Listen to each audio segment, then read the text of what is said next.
calon presiden Pak Prabowo, tenang saja Pak Prabowo, tenang saja Pak, saya sudah ada di sini.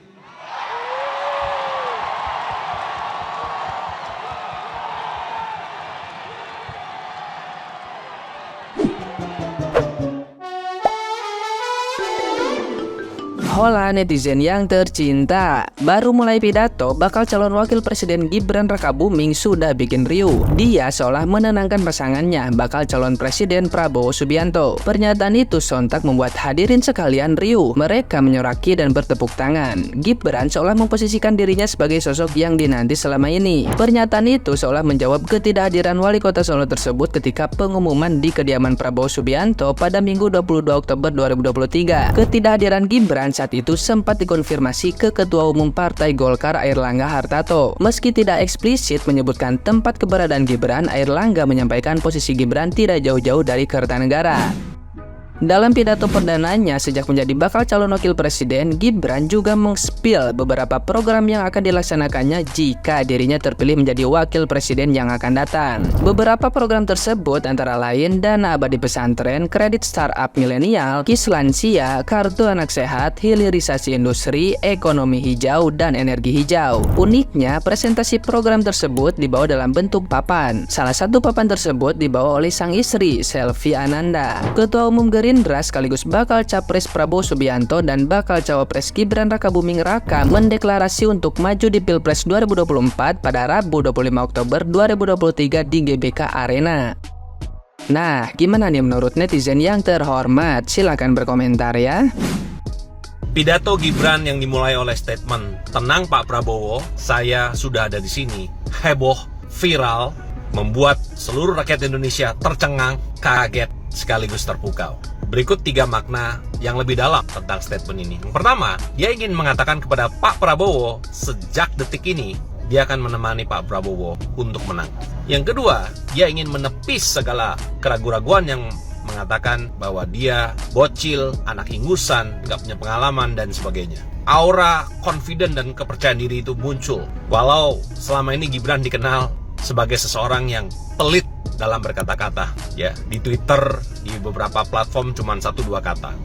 Tapi di atas podium itu, di depan puluhan ribu orang, dia menampilkan aura seorang pemimpin yang layak untuk dipertimbangkan.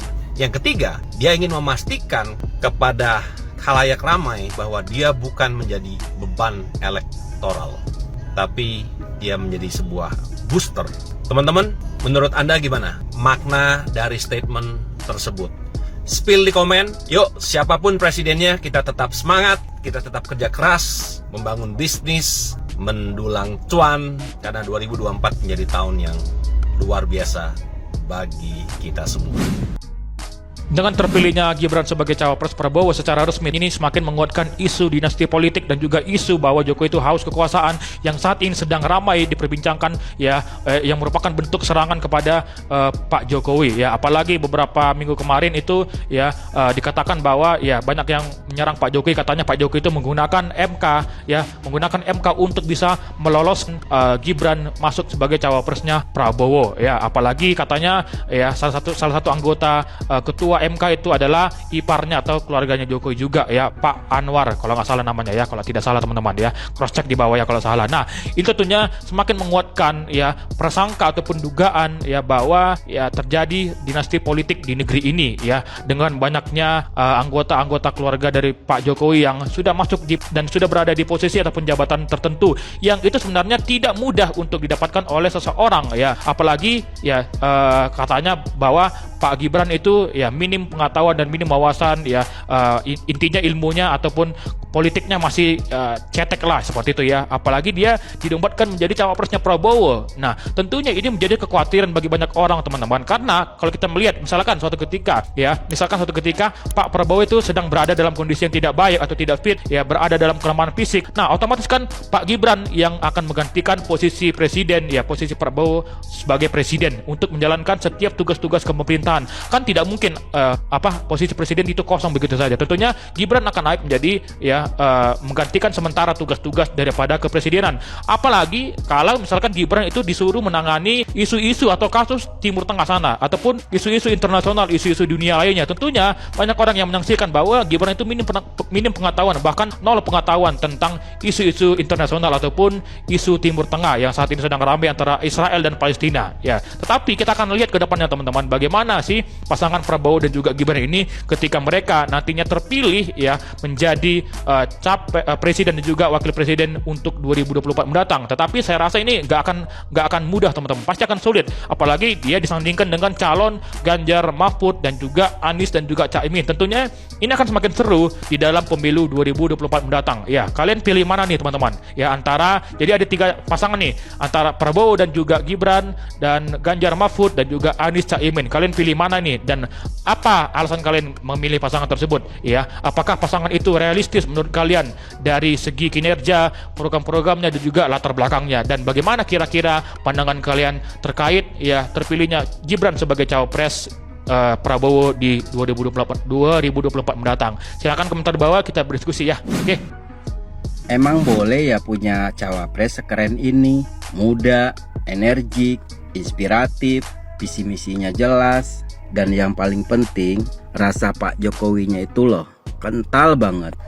Bukan apa-apa, karena di antara 3 pasang calon presiden dan calon wakil presiden yang akan melanjutkan program-program Pak Jokowi, ya mereka-mereka inilah. Siapa lagi kalau bukan Pak Prabowo dan Mas Gibran. Jadi jangan ragu-ragu untuk memilih beliau. Pilihlah Pak Prabowo dan Mas Gibran, tentunya untuk Indonesia yang lebih maju. Oke.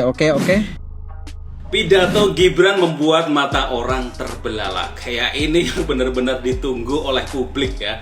Ketika Gibran berpidato sebagai calon wakil presiden. Ya, kita tahu ya, mungkin orang melihat kapasitas Gibran, kompetensi Gibran mungkin hanya itu saja gitu ya, nggak jauh lebih baik begitu daripada cawapres yang lain. Saya kan ekspektasinya ketika menunggu Gibran untuk berbicara begitu ya di depan massa yang banyak waktu deklarasi tadi siang, mungkin dia paling hanya normatif saja, paling terima kasih sudah mendukung saya, atau mohon maaf mungkin mengecewakan beberapa pihak gitu ya. Selebihnya saya siap menjadi cawapres Prabowo. Mungkin itu ya normatif. Tapi ternyata di luar dugaan gitu loh. Sangat luar biasa menurut saya, membuat orang jadi wow. Jadi benar-benar membalikkan ekspektasi yang rendah.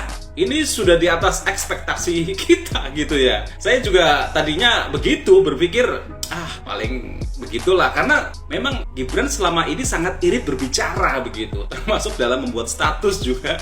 Kadang hanya 1 huruf, 2 huruf gitu ya. Tapi tiba-tiba bisa berpidato dengan sangat baik, dengan sangat percaya diri begitu, meskipun ya ada unsur nervous, demam panggung pasti ada ya. Sehebat apapun orang gitu ya, kalau sudah menghadapi massa sedemikian banyak, terus selama ini ditekan luar biasa, dianggap remeh, dianggap anak ingusan, dianggap nggak punya kemampuan apa-apa karena hanya nebeng bapaknya yang jadi presiden gitu kan, itu tekanan luar biasa loh. Tapi saya kira Mas Gibran itu bisa mengatasi itu semua. Malah di awal-awal meminta Pak Prabowo untuk turun dari panggung ya, supaya bisa mendengarkan Gibran lebih baik. Tapi intinya kan Gibran biar tidak ada di podium. Memang ini menurut saya sebuah menunjukkan bahwa Gibran itu punya komunikasi yang baik, punya teknik public speaking. Nah ini teknik public speaking, cara berkomunikasi dengan rakyatnya. Maka dia tidak berada di balik podium mimbar, tapi dia langsung pegang mic begitu dan berjalan menyapu ya, dengan kontak mata dengan semua audiens di situ. Nah itu menurut saya sangat keren dari sisi gesturnya udah dapet ya.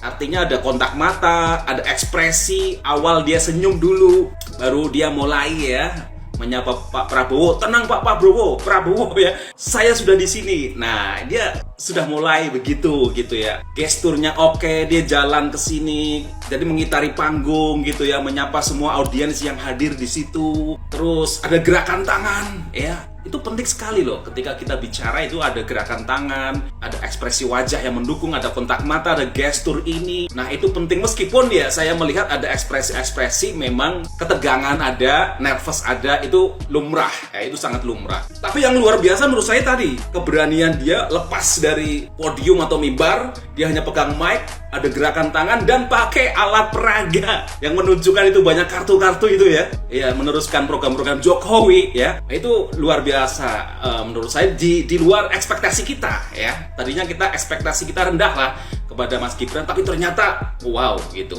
Nah ini menurut saya jadi tantangan tersendiri ya buat para capres dan cawapres yang lain. Wow, Gibran sudah mengeluarkan kartu asnya ibaratnya ya, sudah mengeluarkan program-programnya. Sementara yang kemarin masih euforia, dukungan massa yang banyak mengantar ke KPU. Begitu dengan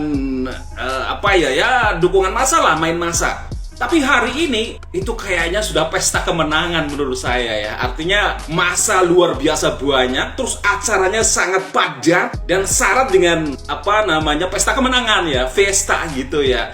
Ada unsur karena Pak Prabowo dari militer, ada marching band, ada drum band gitu dengan mobil terbuka ala militer. Tapi di situ dikasih hiasan-hiasan budaya. Nah, itu sangat Jokowi. Jadi ini sangat Prabowo dan sangat Jokowi ya, tadi yang pendaftaran KPU hari terakhir Prabowo Gibran. Ya menurut saya ini start yang sangat bagus buat Gibran, dan nanti kita tunggu ya. Tinggal kita tunggu progres ke depannya seperti apa. Apakah dia semakin banyak belajar, meningkatkan kemampuannya, karena Indonesia sangat luas gitu, butuh keseriusan untuk menangani permasalahan yang ada di Indonesia. Jadi wawasan harus luas, terbuka dulu nih. Banyak belajar dari guru-gurunya nanti ya. Nah itu akan seperti apa. Dan kemudian yang paling penting juga cara mengatasi tentang narasi-narasi negatif. Seperti tadi, narasi politik dinasti ya. Kemudian politisi karbitan. Nah itu ya karpet merah untuk Gibran karena ada pamannya yang di MK. Nah ini politik narasi-narasi negatif yang dia harus bisa sih nanti menganulir begitu, termasuk juga dengan hubungannya dengan Megawati, hubungannya dengan PDIP, hubungannya dengan Ganjar. Nah tapi menarik menurut saya, dia tidak main framing di situ, tapi langsung menggentak dengan program-program yang memang saat ini benar-benar dibutuhkan oleh masyarakat dan real gitu ya, berupa bantuan-bantuan langsung atau program-program yang sifatnya benar-benar solutif gitu ya, main kartu lah ibaratnya kartu Jokowi yang selama ini ada kartu sehat ya, kartu Indonesia Pintar dan lain sebagainya. Oke, menurut saya ini awal start yang bagus. Jadi ini ibaratnya kalau pendaftaran 1 dan 2 kemarin ya mungkin ada meningkatnya gitu. Nah ini lebih kayak klimaksnya gitu. Baru pendaftaran tapi sudah rasa deklarasi kemenangan atau pesta kemenangan begitu ya. Oke, sekian saja konten dari saya. Yang pasti marilah kita bergembira, bersenang-senang, berbahagia, menikmati saja politik yang luar biasa ini, heboh, yang sangat dinamis, perubahan itu dari detik ke detik. Nah kita tunggu nanti siapa yang mendapatkan momentum untuk bisa melesat elektabilitasnya, tapi juga bisa menunggu calon-calon ini yang blunder dengan kata-katanya, blunder dengan statement, blunder dengan perilaku, blunder dengan sikap. Pasti akan dikuliti oleh netizen, oleh rakyat Indonesia, dan itu menjadi bahan kampanye. Nah itu, dan juga nanti yang paling ditunggu memang debat presiden. Wah, kita nggak bisa membayangkan bagaimana Gibran yang masih sangat pengalamannya kan baru wali kota Solo gitu, berdebat dengan orang-orang yang senior luar biasa sekelas Prof Mahfud, sekelas Anies Baswedan, sekelas Cak Imin, ya, sekelas Ganjar Pranowo. Waduh, saya nggak bisa membayangkan. Tapi yang pasti masyarakat bisa menilai sih, mana yang hanya pandai kata-kata, mengemas kata-kata, retorika, mana yang benar-benar mau kerja dan membuktikan bisa membangun Indonesia lebih baik. Oke, sekian saja konten saya. Terima kasih, salam sehat dan tetap semangat dan selalu rukun ya. Oke, terima kasih.